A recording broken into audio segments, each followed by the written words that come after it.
तो गाइज़ अस्सलाम वालेकुम। तो गाइज़ आप लोगों के लिए हम एक और कैपकट का न्यू ट्रेंड वीडियो एडिटिंग का ट्यूटोरियल लेकर आ गए हैं। जैसा कि आप रिव्यू में देख रहे हैं, इस तरह की वीडियो एडिटिंग आप भी कैसे कर सकते हो अपने कैपकट ऐप के ज़रिए।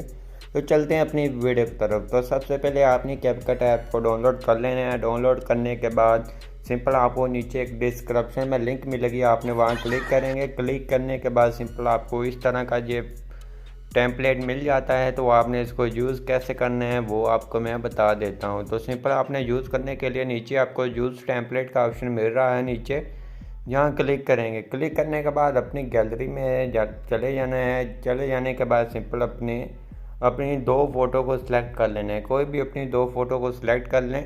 उसके बाद आपने करना है नेक्स्ट करेंगे तो सिंपल ये आपके सामने फ़ोटो बन चुकी है। सिंपल मैं वॉल्यूम को बंद कर लेता हूँ। तो सिंपल आप देखें ये कमाल की वीडियो बन चुकी है हमारी। तो बहुत ही इजीली आप इस तरह के ट्रेंड पे वीडियोस बना सकते हैं और बहुत ही जल्दी आप वायरल हो सकते हैं। उसके बाद आपने एक्सपोर्ट कैसे करना है, ऊपर एक्सपोर्ट का ऑप्शन है, नीचे आपको मिल जाता है सेव एंड शेयर टिकटॉक। तो विदाउट वाटरमार्क ये आपकी गैलरी के अंदर सेव हो जाएगी। तो आई होप आपको हमारी वीडियो अच्छी लगी होगी। वीडियो अच्छी लगी प्लीज़ वीडियो को लाइक कर दीजिए। चैनल पे नए हैं जो चैनल को लाजमी सब्सक्राइब कर दीजिए।